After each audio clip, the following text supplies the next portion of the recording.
you. Again, thank you for allowing me to be here today. I've been doing this for about 30 years now, actually, finding crash sites, exploring them, learning why they happen, and then sometimes, in a few cases, I try and go further investigating the circumstances and lessons learned. And because I grew up in Michigan, and I'm also a VP sailor and flew on P3s many times, I was really interested in this P3 accident that happened here in Michigan. And so I got a hold of the report, and then it took me a while to figure out where it crashed and then get permission to explore the crash site. And I actually worked on this project for 10 years. Wow. So this is kind of a. Just one crash? Well, I work on many crashes at a time, but this project, this investigation lasted a 10-year period from the time I first got interested in it till the time I came up with some conclusions. And I'll be talking about some of the steps along the way that on my journey to find out more information about this. And without further ado, I guess I'll get started here. Yeah, and this P3 crashed. It was a VP-19 based at Moffett Field. It was an A model. It crashed July 4th, 1966.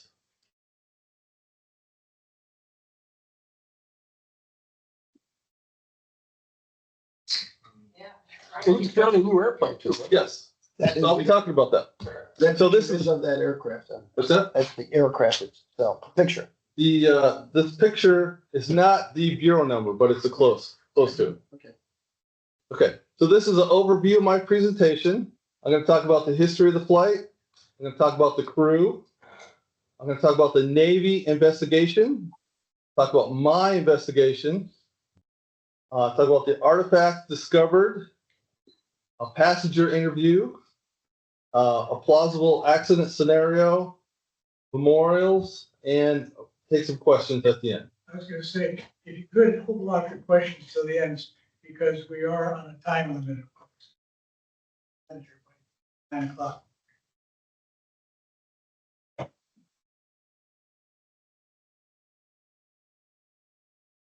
Okay, so the history of this aircraft and squadron. VP-19 transited to the P3A model and moved from NAS Alameda, California to NAS Moffett Field in 1963. VP-19 then deployed to Naval Station Adak, Alaska in October 64 to July 65 and returned to NAS Moffett Field. P3A, 152172 was accepted August 16, 1965, and it only had a total of 714 hours, and it was less than a year old at the time of the accident. So this is the history of the flight. It was a scheduled airways training flight. It originated July 1st, 1966 from its home base at Moffett Field with a destination of NAS Floyd Bennett, New York, and returned back to Moffett Field, and it had passenger stops at NAS Glenville, Illinois. P3A Orion, 152172 was radio call sign Papa Echo 05. It departed NAS Floyd Bennett Field, New York at 1847 Zulu time, which was 1:47 p.m. New York time on July 4th, 1966. Its next planned en route stop was NAS Glenview to pick up the passengers that were previously dropped off. The westbound flight, again, was the return leg of the scheduled airways training flight.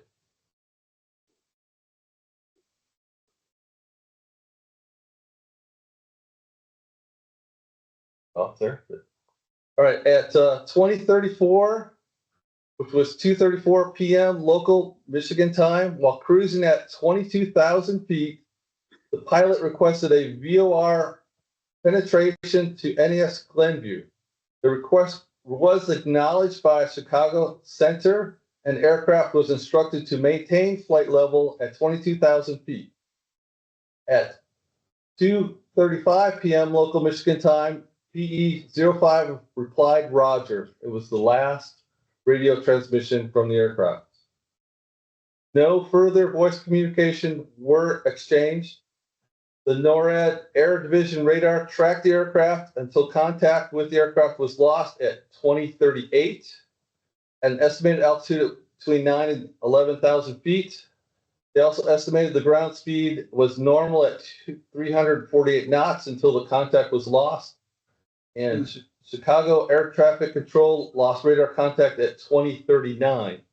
So this whole event happened in 4 minutes. From a normal flight, everything's fine, Roger, to they crashed. 4 minutes.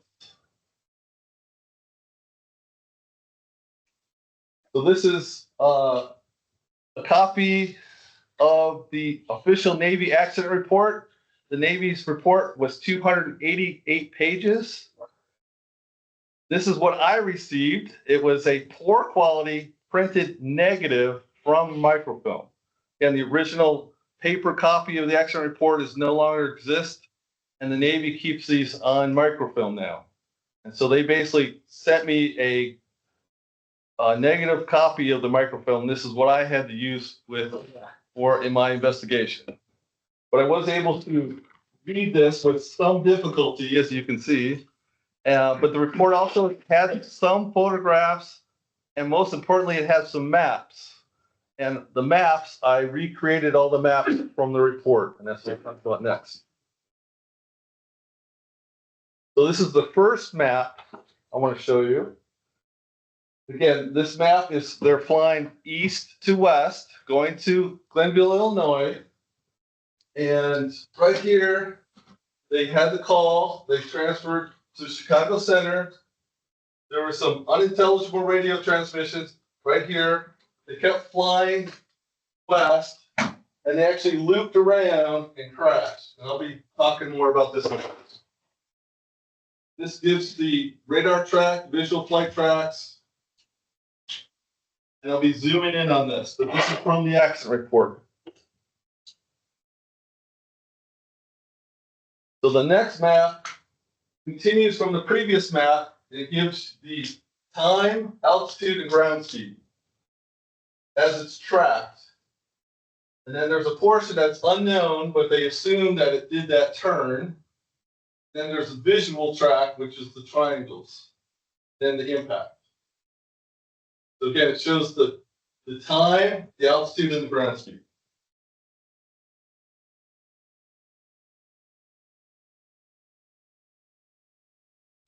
The last map from the report is the location of the eyewitnesses. Could you go back one slide? You read off just the altitudes. Yes, I can read altitude. So at this point, they're 11,000 feet. Still 11,000 feet. Somewhere in this portion, it was between 5,000 and 9,000 feet. Here, it was all the way down to 400 feet. Then it went up to about, 400 feet. Then it went up 3,000 feet, and then down last track at 500 feet, and then impact. So very erratic flight on the last leg of it. Altitude changes and turns. Any other questions?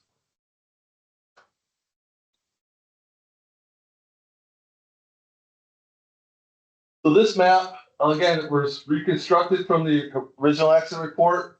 And basically all these green dots are the location for the eyewitnesses. And you can see there's quite a bit of eyewitnesses were all over this whole area. And think about eyewitnesses, this happened again July 4th, and it was the middle of the day, and there was actually hundreds of witnesses to this accident. This is just the location of the witnesses that gave report into the, or testimony into the official accident report.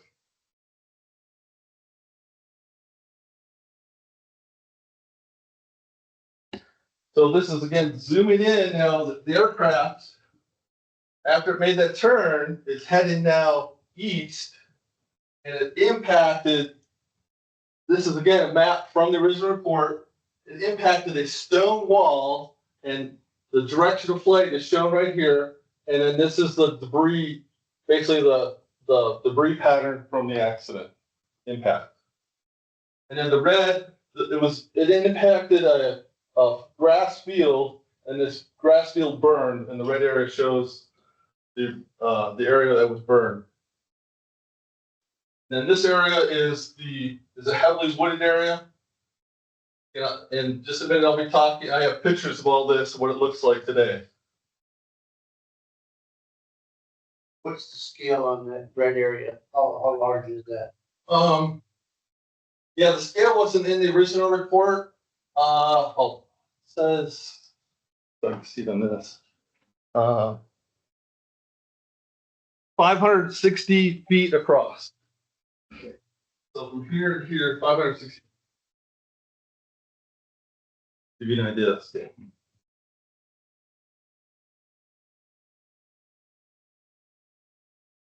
Okay, this is the crash scene. This basically photograph was taken from the stone wall looking out into this field. The crash scene is the P3 crashed in a 60 to 70 degree dive, having rolled approximately 150 degrees to the right in its final 800 feet of descent.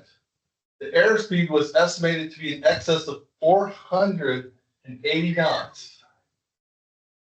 Aircraft was almost totally fragmentized, and the number 4 engine was found at a depth of 40 feet underground. That's how hard this thing is. Crash created a crater approximately 130 feet long, 20 feet wide, 10 feet deep. Aircraft wreckage was scattered approximately 2,000 feet along the flight path, and there was parts of this aircraft were found half a mile away.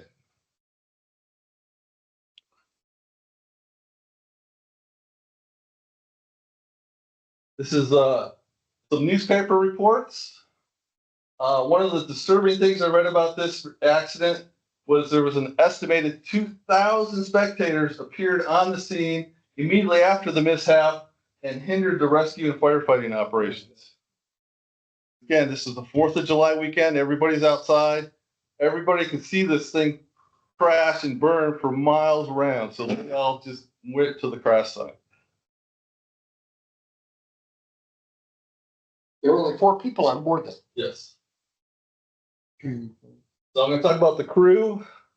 This is the crew. There's 4 members: pilot, co-pilot, flight engineer, second engineer. And I'll talk briefly about each member. The pilot, William Heckes, was considered an outstanding pilot. He had accumulated 1,425 total hours, of which 1,157 hours were in the P3. It was noted that his last low pressure and low ambient air pressure chamber training experience was almost 3 years prior to this accident. He was 28 years old at the time of the accident. The co-pilot, Fitzmaurice, had accumulated 1,260 hours total and 997 hours in the P3. He was also considered an outstanding pilot, and he was also 28 years old at the time of the accident.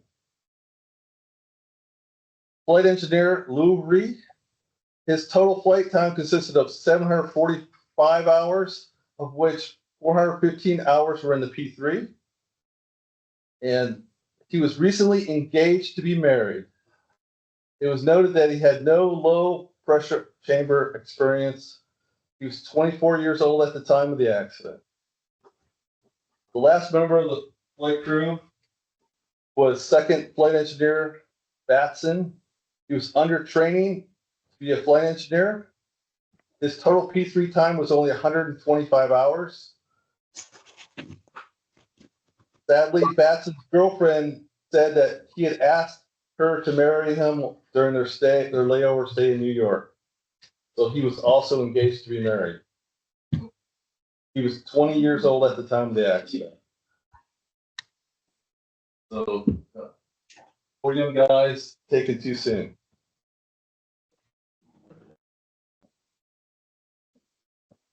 So the Navy investigation. That box that for Emily, so that in case it rains, it doesn't get wet. Yeah. We can hear you. Can you mute? Thank you. Okay, so this is the Navy investigation. This was the first unexplained P-3 Orion accident to occur over land. It was immediately recognized that every effort must be made to ensure that the cause of the accident be determined, but it never was. Furthermore, adding to the mystery of why the plane crashed was the fact that less than 3 months earlier, on April 9th, 1966, another VP-19 P-3A PE4 Bureau 152171, only one serial number earlier, while engaged in ASW training, also crashed, and all 11 members of that flight crew were lost. In that case, it was lost at sea and there was no wreckage, and that cause was also undetermined.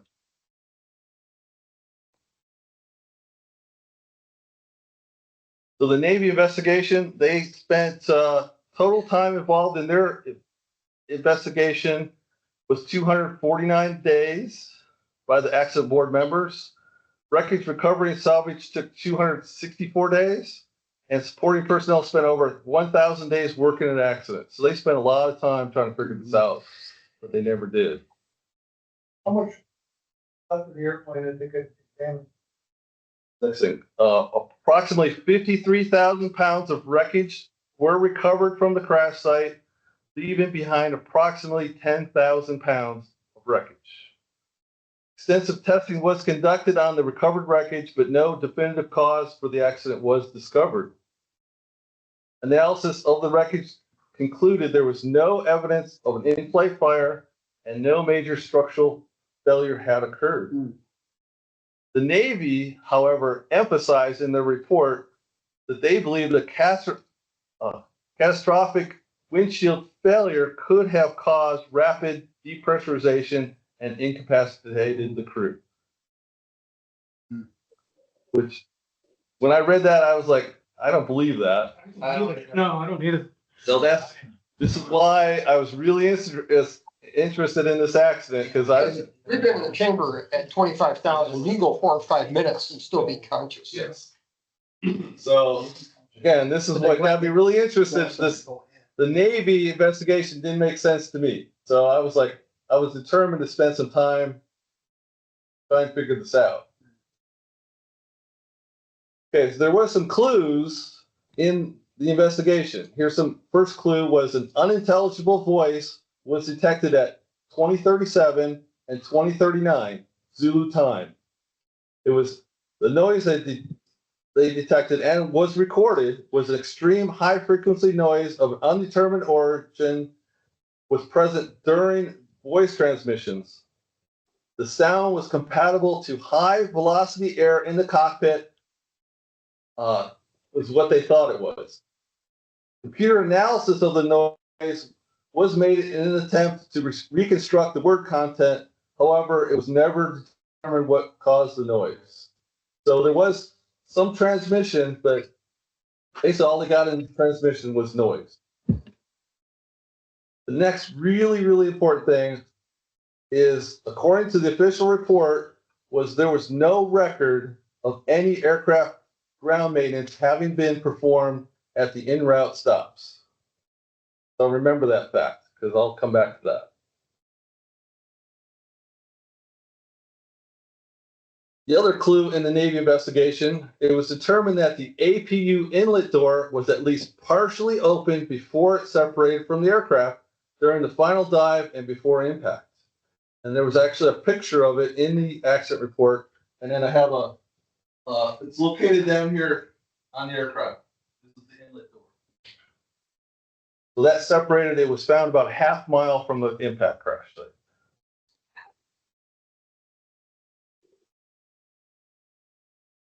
So these are part of the Navy and Lockheed investigation of this accident.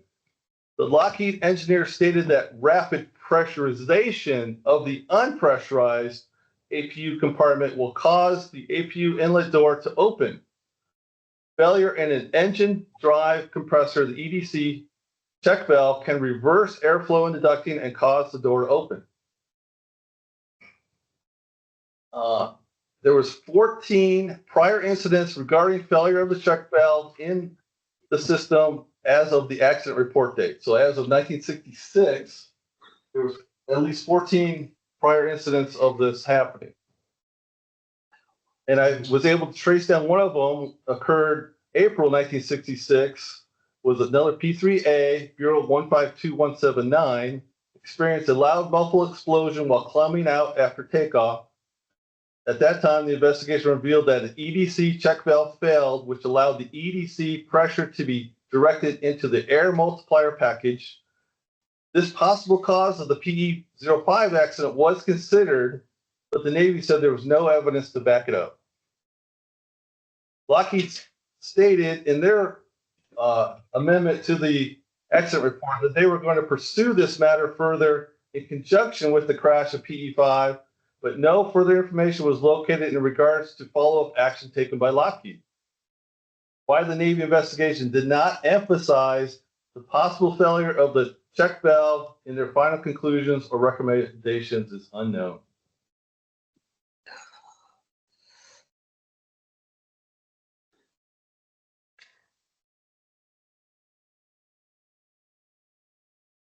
Another clue was the smoke evacuation door.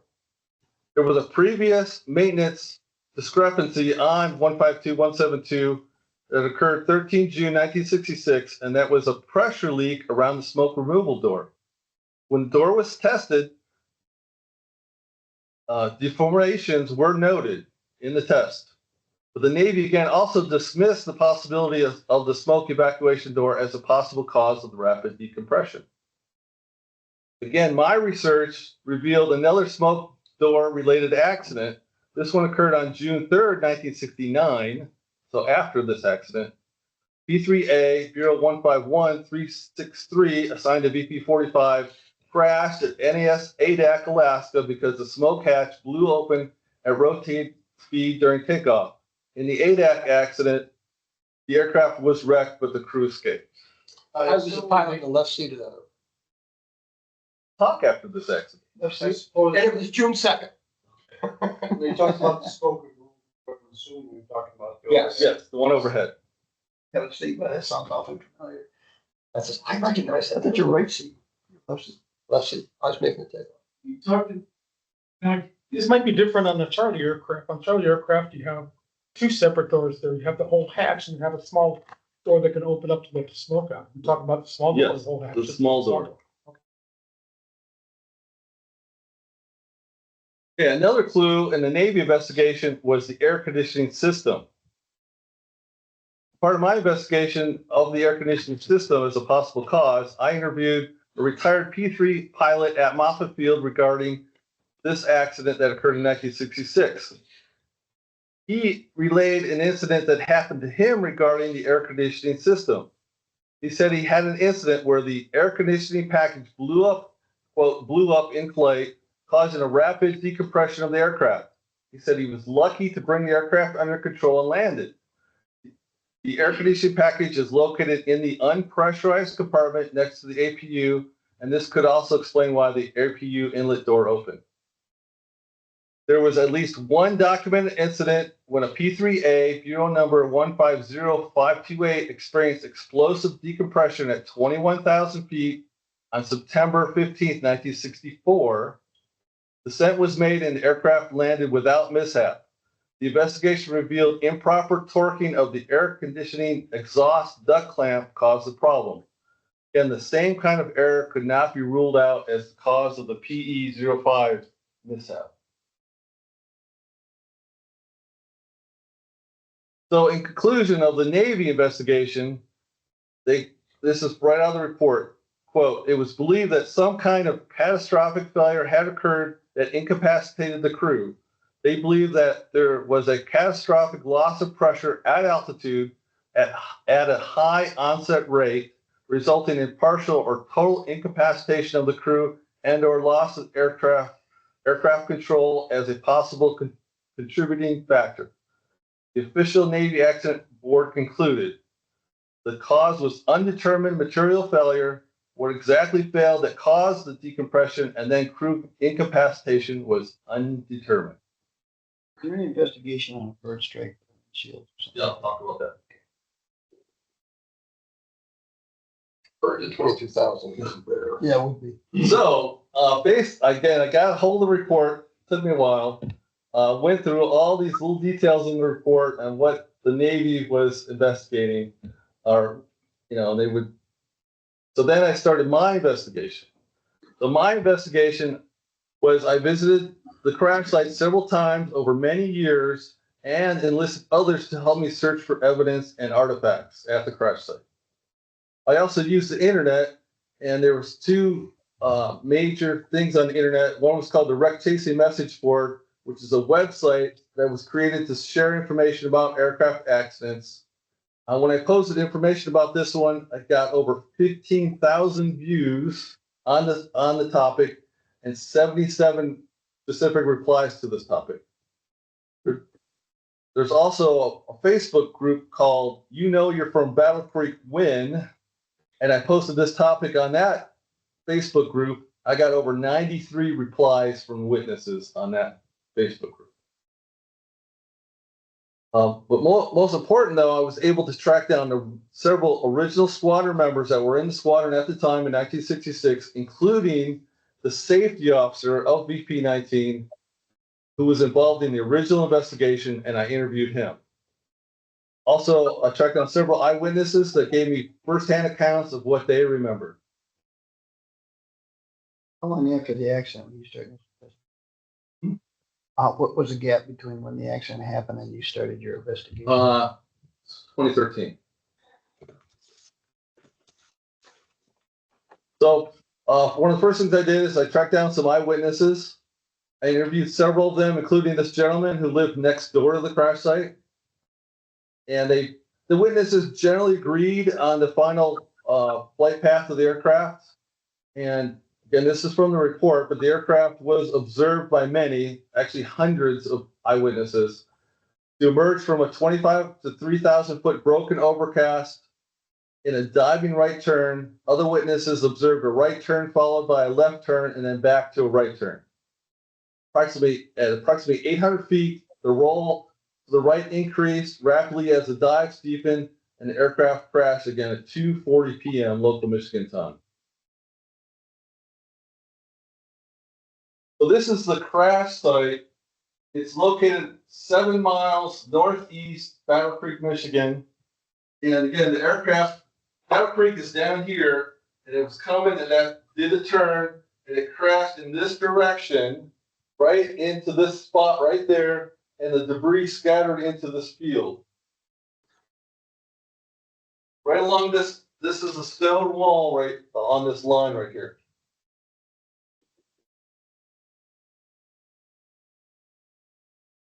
So this is looking at the stone wall. The stone wall is just inside the tree line, and this is the field. Well, in this field is just covered to this day with wreckage. In fact, when you walk across this, you cannot walk without stepping on some of the wreckage. There's about 10,000 pounds of wreckage still in this field.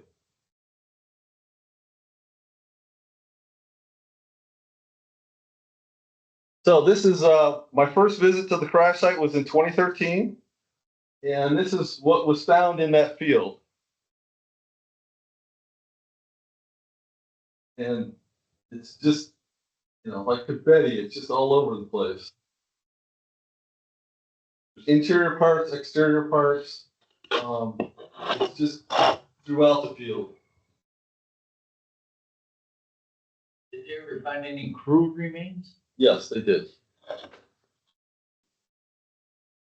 So I enlisted some local residents that live nearby the crash site to help me collect and sort some of the artifacts. And again, this is within just like an hour of searching the site, collecting some of the bigger pieces for me to look at. So there's so much wreckage. Now I'm looking for the more interesting pieces. Let me say it that way. In 2016, I did another expedition to investigate the stone fence impact site. This is a picture of the stone fence. This fence goes back probably 100 years from the farmers that cleared the land originally. Um, and the aircraft, there's actually pieces embedded in the stone fence. And the next picture is the wooded area behind the stone fence. And there was, again, a lot of wreckage scattered in the woods here. And this is just one of the piles of collected artifacts in the wooded area. And the Navy collected anything that they thought was important, but there was just no way to get it all. It was so fragmentized.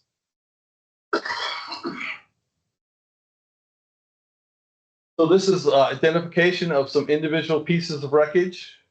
One of the interesting things I found is this modification data plate, which was recovered from the crash site.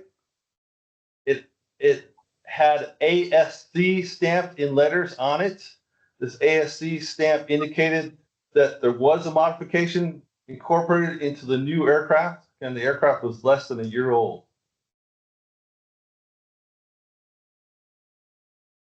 At the time, they were actually upgrading the aircraft as they were coming off the production line, and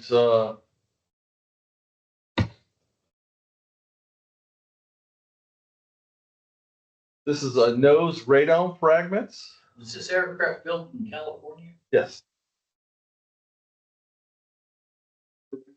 So again, since I had worked on the aircraft, I was able to recognize a lot of the little pieces. This is fuselage fragments.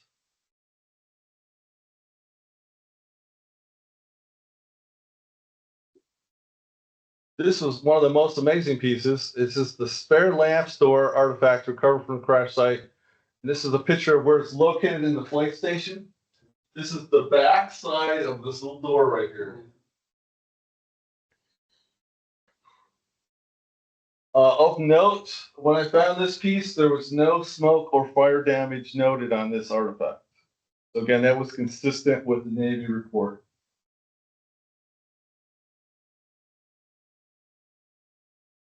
I found several pieces of the windshield frame. And the question was, why did the Navy leave this stuff behind? I don't know.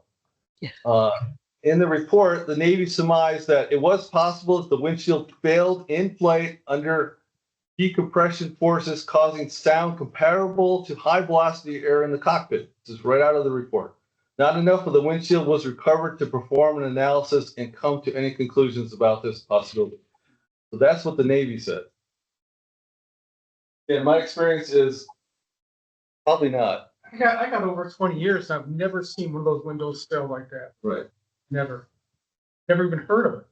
Again, they were looking for something to not only cause decompression of the aircraft, but also incapacitate the crew. So that's why they were focusing on that windshield. But they didn't know something that I found out, which you'll find out in a moment. So all these artifacts, selected artifacts were conserved for museum display, but most of them were returned and remain at the crash site.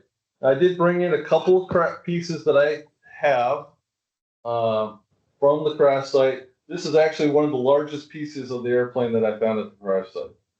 So you know how big the airplane is. This is what's left of it. Wow. Why were they returned? Just as you'll see in a moment. So these selected pieces, though, I cleaned them up and actually put them in a shadow box. And the shadow box, I did this presentation at Moffett Field, and I brought these parts that are in the box back to Moffett Field, which was the home base. And so in my own way, I brought a piece of that airplane back to its original home base, where I thought it belonged. And at Moffett Field Museum, they actually have a Hall of Remembrance display there in the museum in remembrance of any aviators lost that were assigned to Moffett Field. And this display now is a permanent part of the display at the Moffett Field Museum. And the pieces that I have left here, I'm either going to take them back to the site, or I'm going to give them to surviving members of the family members of the crew.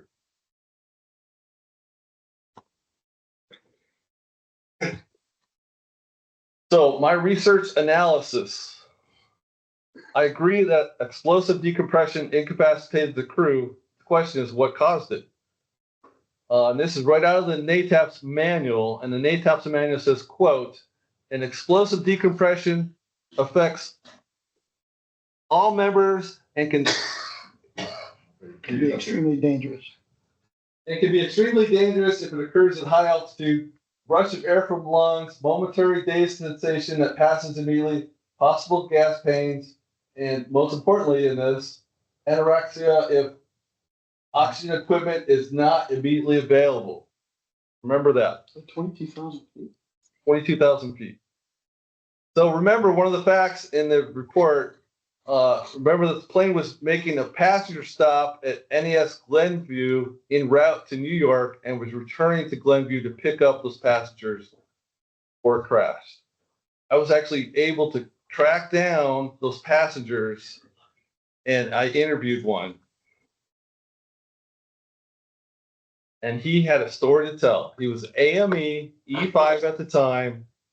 And when I interviewed him, he stated, I should know that there was some work done to the aircraft en route. So this is in direct contradiction to the official accident report. I believe that he wanted to get the information, quote, off his chest, because I know from personal experience, having worked on aircraft that later crashed, you ask yourself, did I do anything wrong that may have caused the accident? The AME was never questioned or interviewed and did not testify about the accident. So nobody knew about this until I asked him. Did he ask the investigate and to be interviewed? No. So he didn't go to the Navy and say. He didn't volunteer this information. He was never asked by the Navy investigators to provide any information. They never interviewed him. Yeah. But and this is what he told me. He said this aircraft had an oxygen system problem, which, quote, downed the aircraft and prevented it from flying until it was fixed. The oxygen system was discovered to be leaking in Glenville, Illinois, when it stopped there on its way to New York. The aircraft was delayed there until the problem was temporarily fixed. When I asked him about the possible catastrophic failure in the aircraft, he says it might be possible. He said that there was a high-speed turbine in the air conditioning system, and he went on to say that bearing failures in the system can cause high-pitched noise in the aircraft, and he had replaced a few of the bearings when he worked on the aircraft. So the Navy Investigation Board never knew all about this information. They never knew about the maintenance was performed, and all the paperwork for that maintenance was destroyed in the accident.